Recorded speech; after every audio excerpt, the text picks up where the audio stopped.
तो dear students, आज के क्लास में हम लोग क्या सीखने वाले हैं आप सभी को पता होगा। थंबनेल पर आप लोग पढ़े होंगे सब्जेक्ट और प्रेडिकेट के बारे में। आज हम लोग डिटेल में स्टडी करेंगे।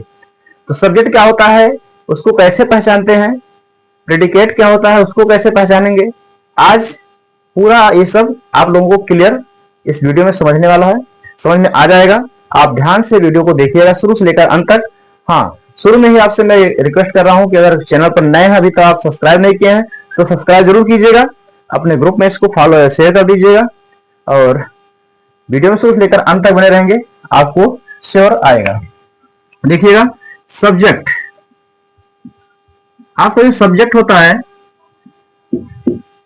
ये क्या बताता है, किसी कार्य को करने वाला ही सब्जेक्ट कहलाता है। मतलब जब कोई कार्य किसी व्यक्ति के द्वारा किया जाता है, कोई कार्य होता है या किया जाता है, तो वो सब्जेक्ट के द्वारा ही होता है। तो सब्जेक्ट का जो पार्ट होता है, कैसे हम इसको पहचानेंगे। सब्जेक्ट का पार्ट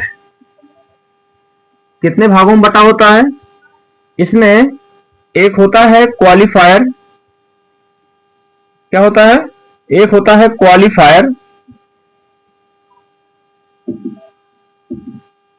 क्वालिफायर और दूसरा होता है एडजेक्टिव। एक मिनट, दूसरा होता है मेन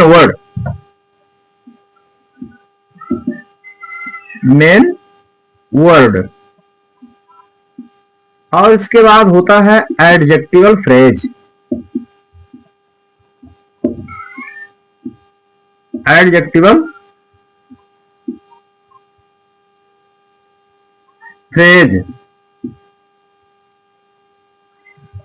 ये तीन बिंदुओं पर हमें ध्यान देना होगा, क्वालिफायर, मेन वर्ड, सब्जेक्ट का एडजेक्टिवल फ्रेज। तो क्वालिफायर में आपका क्या आता है, क्वालिफायर में आपका आता है डिटरमाइनर,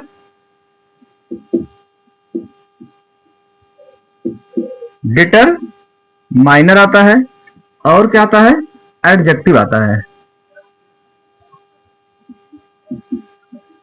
डिटरमाइनर और एडजेक्टिव आता है। तो देखिएगा, सबसे पहले अगर आपके सेंटेंस में कहीं पर डिटरमाइनर दिया है, एडजेक्टिव दिया है, मेन वर्ड भी दिया है, तो सबसे पहले आप क्वालिफायर में लिखेंगे डिटरमाइनर और एडजेक्टिव, इसके बाद सब्जेक्ट को लिखेंगे, फिर इसके बाद प्रेडिकेट चालू होता है। तो हम लोग सब्जेक्ट प्रेडिकेट की ही बात कर रहे हैं। सब्जेक्ट को कैसे लिखा जाता है यही हम लोग आज इस वीडियो में सीखने वाले हैं। जैसा कि आपको एग्जाम्पल के माध्यम से मैं समझा रहा हूं, ध्यान दीजिएगा। जैसे ए ब्लैक क्रो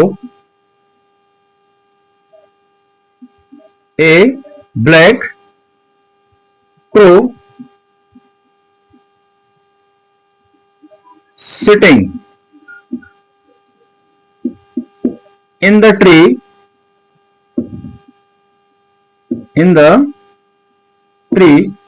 यही आपका है। ये आपका इतना बड़ा सब्जेक्ट है, ये क्या है, इतना बड़ा आपका सब्जेक्ट ही है। A black crow sitting in the tree, एक काला कौवा पेड़ पर बैठा हुआ, ये इतना बड़ा सब्जेक्ट का काम कर रहा है।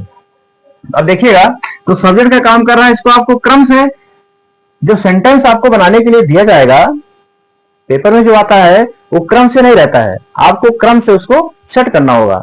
सबसे पहले क्या आता है, डिटरमाइनर आता है, डिटरमाइनर के बाद क्या आता है, एडजेक्टिव आता है, एडजेक्टिव के बाद मेन वर्ड मतलब जो मेन सब्जेक्ट होता है, इसके बाद एडजेक्टिवल फ्रेज आएगा। तो क्रम से देखिए, यहां पर लिखा हुआ है, ए आपका हो गया डिटरमाइनर, क्या हो गया, ये आपका डिटरमाइनर हो गया, और ब्लैक क्या हो गया, आपका एडजेक्टिव हो गया, और क्रो क्या हो गया, ये मेन वर्ड हो गया, और सिटिंग इन द ट्री ये क्या हो गया, एडजेक्टिवल फ्रेज हो गया। ये बात को समझ रहे हैं ना। अब आप सेटिंग कर ले जाएंगे कि ए ब्लैक को सिटिंग इन द ट्री, जो सब्जेक्ट आपका होता है वो अकेला भी हो सकता है, जैसे सोहन या बॉय या ही सी, इस तरह भी हो सकता है। सब्जेक्ट आपका अकेला भी हो सकता है और सब्जेक्ट का रूप जो होता है बृहद भी हो सकता है, बड़ा हो सकता है।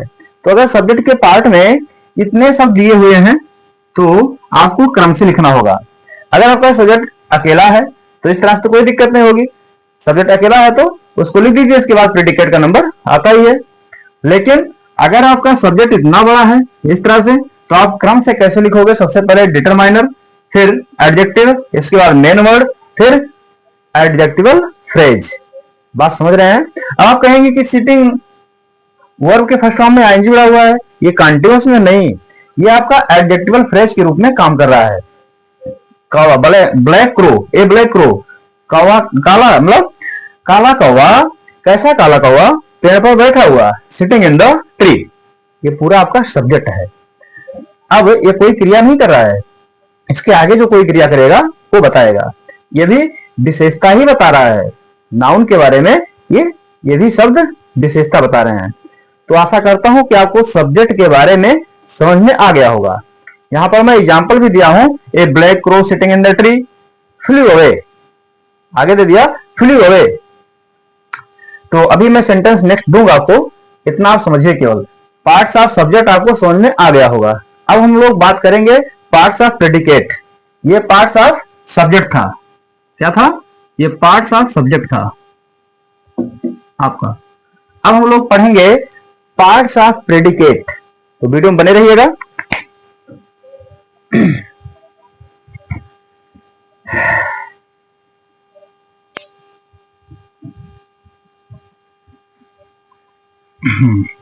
पार्ट्स ऑफ प्रेडिकेट क्या होता है, कहां से शुरू होता है, मैं अभी पूरा डिटेल में आपको दे रहा हूं। पार्ट्स ऑफ प्रेडिकेट, सब्जेक्ट का मतलब कर्ता और प्रेडिकेट का मतलब होता है विधेय। मतलब कर्ता के बारे में जो शब्द बताते हैं उन्हीं को हम प्रेडिकेट में रखते हैं। तो पार्ट्स ऑफ प्रेडिकेट में जो आता है, ये क्या आता है? प्रेडिकेट दो भागों में बटा होता है। ये कहां से स्टार्ट होता है? वर्ब से। कहां से? वर्ब से स्टार्ट होता है, इसके बाद ऑब्जेक्ट, वर्ब और ऑब्जेक्ट, और इसके बाद अदर वर्ड या कॉम्प्लीमेंट इसको कहते हैं। कॉम्प्लीमेंट कहिए या अदर वर्ड कहिए, अदर वर्ड लिखिए OW, इसके बाद आएगा, पहले वर्ब आएगी, इसके बाद ऑब्जेक्ट आएगा, इसके बाद अदर वर्ड आएगा। अब वर्ब में आपका क्या आता है? वर्ब में आपको पता है कि वर्ब में क्या आएगा? हेल्पिंग वर्ब और मेन वर्ब। HV शॉर्टकट में लिख दे रहा हूं, HV हेल्पिंग वर्ब और MB मतलब मेन वर्ब। ये आपका वर्ब में आएगा। अगर हेल्पिंग वर्ब दिया हुआ है तो पहले हेल्पिंग वर्ब लिखेंगे, इसके बाद अगर हेल्पिंग वर्ब नहीं दिया हुआ है, मेन वर्ब केवल दिया हुआ है, तो सब्जेक्ट का मेन वर्ब ही आएगा। इसके बाद ऑब्जेक्ट, ऑब्जेक्ट को भी दो भागों में बांटा गया, ऑब्जेक्ट को दो भागों में बांटा गया, एक इनडायरेक्ट ऑब्जेक्ट और एक डायरेक्ट ऑब्जेक्ट। तो पहले आप इनडायरेक्ट ऑब्जेक्ट को लिखते हो, इनडायरेक्ट ऑब्जेक्ट, इसके बाद डायरेक्ट ऑब्जेक्ट। मतलब क्या कहते हैं, सजीव को इनडायरेक्ट में रखेंगे और निर्जीव को डायरेक्ट में रखेंगे। ये बात समझिए। सजीव मतलब जैसे हिम, मोहन, श्याम, हर, जम, ये सब सजीव है। और निर्जीव जैसे पेन, ये बैग, टेबल, चेयर, ये सब निर्जीव है। तो डायरेक्ट ऑब्जेक्ट बाद में आता है, इनडायरेक्ट पहले आता है। इसके बाद अगर वर्ड अगर कुछ बच रहा है तो उसको लिखेंगे। बात समझिए। प्रेडिकेट, पार्ट्स ऑफ प्रेडिकेट में क्या आ रहा है? कहां से स्टार्ट होता है? वर्ब से स्टार्ट होता है, वर्ब के बाद क्या आता है? ऑब्जेक्ट, ऑब्जेक्ट के बाद अदर वर्ड आता है। समझ गए होंगे। अब देखते हैं, हेल्पिंग वर्ब अगर दिया है तो हेल्पिंग वर्ब लिखेंगे, नहीं दिया है तो मेन वर्ब को लिखेंगे। कैसे? जैसे अभी मैं एग्जांपल आपको दिया था, a black crow, a black crow sitting in the tree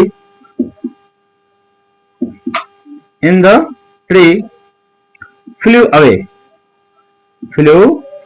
away, ध्यान दीजिए।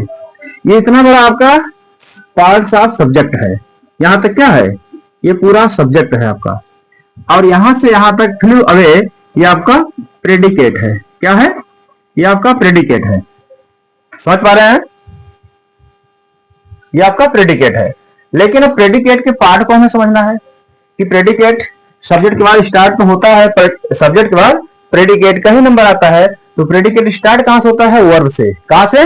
वर्ब से। देखिएगा, वर्ब से, ये वर्ब है पहले। प्रेडिकेट कहां से होता है?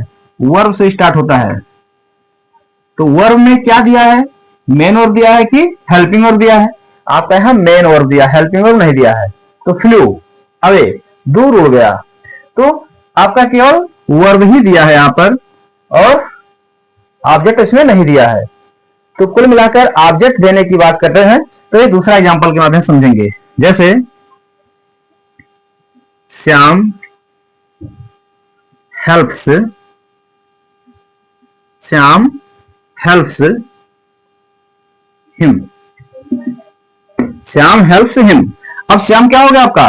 ये सब्जेक्ट हो गया, और हेल्प क्या हो गया? वर्ब हो गई, और हिम क्या हो गया? ऑब्जेक्ट हो गया। ये सब्जेक्ट, ये मेन वर्ब, और ये ऑब्जेक्ट। ये कैसा ऑब्जेक्ट है? ये इनडायरेक्ट ऑब्जेक्ट है। एक दूसरा सेंटेंस देखते हैं। They gave me a book. ध्यान दीजिएगा, आपका दे क्या है? ये सब्जेक्ट है। अब सब्जेक्ट के बाद क्या स्टार्ट होता है? प्रेडिकेट। ये आपका प्रेडिकेट है। प्रेडिकेट यहीं चालू होता है, पूरा प्रेडिकेट है। जितना पार्ट बचता है सब प्रेडिकेट में ही आता है। तो प्रेडिकेट में आपका क्या स्टार्ट होता है? वर्ब से। ये आपका हेल्पिंग वर्ब नहीं है, ये मेन वर्ब है। ये क्या है? मेन वर्ब है। ये मी क्या है? ये आपका ऑब्जेक्ट है। ए बुक क्या है? ये आपका ए भी ऑब्जेक्ट है। क्या है? ऑब्जेक्ट है। ये आपका इनडायरेक्ट ऑब्जेक्ट है, और ये डायरेक्ट ऑब्जेक्ट है। बात समझ गए? तो आशा करता हूं कि आपको सब्जेक्ट और प्रेडिकेट बेहतरीन तरीके से समझ में आ गया होगा। हाँ, एक हेल्पिंग वर्ब वाली बात करते हैं। एक सेंटेंस और देख लीजिए, हेल्पिंग वर्ब कैसे समझेंगे। अगर वाक्य में हेल्पिंग वर्ब आ गया, इसको नोट कर लीजिएगा आप लोग।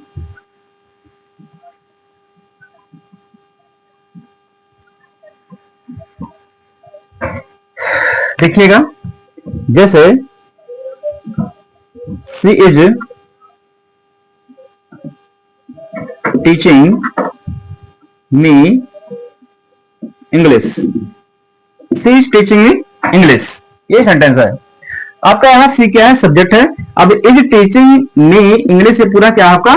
प्रेडिकेट है। अब इस क्या है? आपका हेल्पिंग वर्ब हो गई, और टीचिंग क्या हो गई? मेन वर्ब हो गई, और मी क्या हो गई? ऑब्जेक्ट, और इंग्लिश क्या हो गया? ऑब्जेक्ट।